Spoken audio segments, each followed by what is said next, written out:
नमस्कार दर्शकों, आप देख रहे हैं प्राइम इंडिया न्यूज़ और मैं हूं सतबीर सिंह।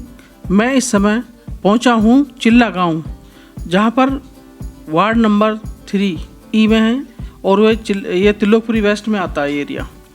यहां पर हमारे साथ हैं सुनील चौधरी जी, जो इस समय पूर्वी जिला के भाजपा कार्यालय मंत्री भी हैं और इस समय भाजपा में उनका काफ़ी चुनाव प्रचार भी चल रहा है। तो हम उनसे मिलते हैं, उनसे पूछते हैं कि आने वाले समय में जो विधानसभा चुनाव जो है परिसंबंध जो बदला है उससे क्या प्रभाव पड़ेगा, क्या कोई विशेष प्रभाव पड़ेगा या नहीं, आइए उनसे जानने थे। सबसे पहले सुनील जी, आपका हमारे प्राइम इंडिया न्यूज़ में बहुत बहुत स्वागत है। धन्यवाद सतबीर जी। और जैसा आपने बोला है कि अभी जो परिसीमन या जो एमसीडी में हुआ है तो उससे क्या प्रभाव क्षेत्र के अंदर पड़ेगा। देखिए, प्रभाव कुछ नहीं पड़ेगा। भारतीय जनता पार्टी कभी भी जात पात की बात नहीं करती है। हम नारा देते सबका साथ, सबका विकास और सबका सहयोग हम लेकर के चलते हैं। पिछली बार हमारे यहाँ से त्रिलोकपुरी वेस्ट से श्रीमती सरोज शेर सिंह जी पार्षद थी, जो कि हमारे जाटव समाज से आती थी और पूरा हमारा जो ओबीसी समाज है या जनरल समाज है, सब ने मिल करके चढ़ करके उनका योगदान दिया था। और जनरल सीट होने के बाद तो ऐसा भी है कि जो हमारे एससी समाज से जो हमारे भाई आते हैं वो भी अपनी दावेदारी पेश कर सकते हैं, तो ऐसा कोई फ़र्क नहीं पड़ेगा। हाँ, ये है कि जो जनरल समाज पिछली बार पार्टिसिपेट नहीं कर सकता था वो इस बार पार्टिसिपेट इलेक्शन में कर सकता है जी। और दूसरा क्वेश्चन हमारा ये है सुनील चौधरी साहब, अगर मान लीजिए भारतीय जनता पार्टी आपको मौका देती है तो आप किन किन मुद्दों के साथ वार्ड में उतरेंगे? देखिए, मुद्दे बहुत सारे हैं। जैसे कि आप देख रहे हैं, अभी सबसे बड़ा मुद्दा जो है, केजरीवाल ने पूरी दिल्ली के अंदर शराब के ठेके खुलवा दिए हैं। हमारे चिल्ला गांव में मेरे घर से आप चलेंगे करीब 300 मीटर की दूरी पे एक ठेका खुला था और हमने वो लगभग 62 से 63 दिन हमने धरना प्रदर्शन किया और उसको सील कराया। मेरा सबसे बड़ा जो मुद्दा होगा वो ये होगा कि जो मेरा वार्ड है उसको मैं नशा मुक्त वार्ड बनाऊंगा। मैं जो युवा नशे की तरफ जो युवा जा रहे हैं, जो उनका रुझान हो गया है, मैं उनको नशे से उनको हटा करके उनकी सोच को बदल करके मैं उनको एक अच्छे कैरियर की तरफ उनको मोड़ूंगा और एक खेलों की तरफ उनको मैं लेकर के जाऊंगा। मेरी अपनी एक खेलों की संस्था भी है जो body building and power lifting sports association के नाम से है और हम देश भर में इंडिया लेवल के बॉडी बिल्डिंग और पावर लिफ्टिंग के कंपटीशन भी आयोजित करते हैं। तो आगे दूसरा हम ये पूछना चाह रहे हैं कि जैसे सपोज करो कि जो आम आदमी पार्टी भी है, कांग्रेस भी है और बसपा भी, बहुत सारी पार्टियां हैं, इन सब में आपकी फ़ाइट किससे रहेगी? सही पूछो तो हमारे से किसी की फाइट है ही नहीं। हम पिछली बार भी इस वार्ड को लगभग 5000 वोटों से हमने जीता था और हमारी पार्षद ने बहुत अच्छा काम इस वार्ड के अंदर किया है। और जैसा कि हम लोग निकलते हैं बाहर तो देखते हैं कि बहुत ज़्यादा खुश हैं लोग हमारी पार्षदा से, उनके काम से।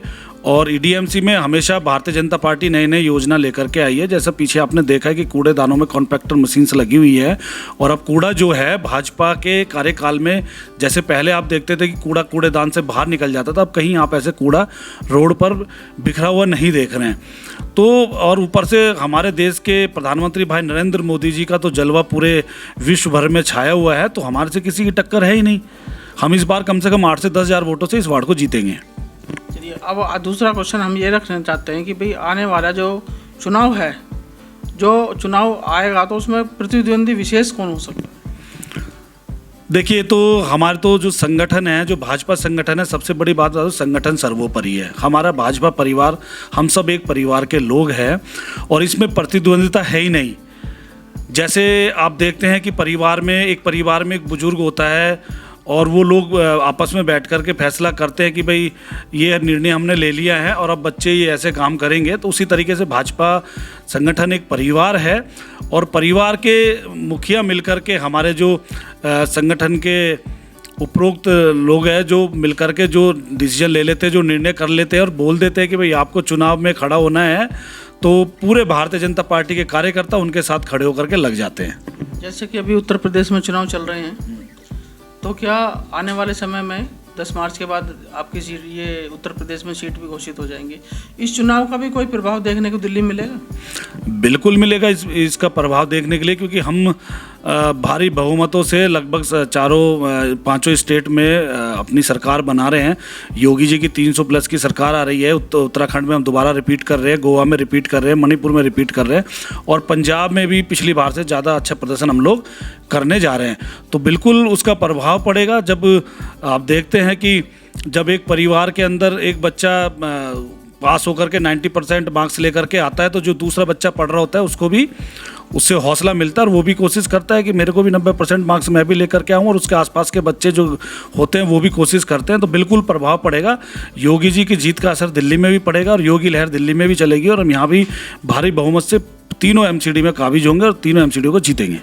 जैसे कि अभी डीजल, पेट्रोल, गैस ये भी मुद्दे हैं, तो ये बताइए इसका प्रभाव जो आपका चुनाव पे पड़ेगा नहीं पड़ेगा? देखो, इसका प्रभाव पड़ेगा केजरीवाल सरकार पे। जब यूपी सरकार या फिर उत्तराखंड सरकार ये सब वैट घटा सकती है, टैक्स घटा सकती है, तो केजरीवाल को घटाने में क्या दिक्कत है? केंद्र सरकार ने जब पैसा घटाया तो इनको भी वैट घटाना चाहिए। अगर ये वैट घटा देते 10-10 रुपये टैक्स में कम कर देते तो यहाँ सस्ता हो जाएगा, लेकिन ये लोग करना ही नहीं चाहते। सबसे बाद में जो थोड़ा बहुत कम किया वो केजरीवाल ने किया। तो और रही गैस की बात, तो हमारे देश के प्रधानमंत्री जी ने तो गैस सिलेंडर बांटे हैं। उज्ज्वला गैस योजना के अंतर्गत मैंने भी यहाँ पे कैंप लगाया है और लगभग 250 से 350 सिलेंडर हमने गरीब लोगों को बांटे हैं। तो हम तो चीज़ें बांट रहे हैं, तो हमारे ऊपर अच्छा प्रभाव पड़ेगा। नेगेटिव प्रभाव इसका केजरीवाल के ऊपर जाएगा। तो दर्शकों, ये थे सुनील चौधरी जी जिन्होंने सभी सवालों का बेबाकी से जवाब दिया और अगले फिर एपिसोड में हम आपको सुनील चौधरी के साथ मिलवाएंगे। तब तक के लिए नमस्कार।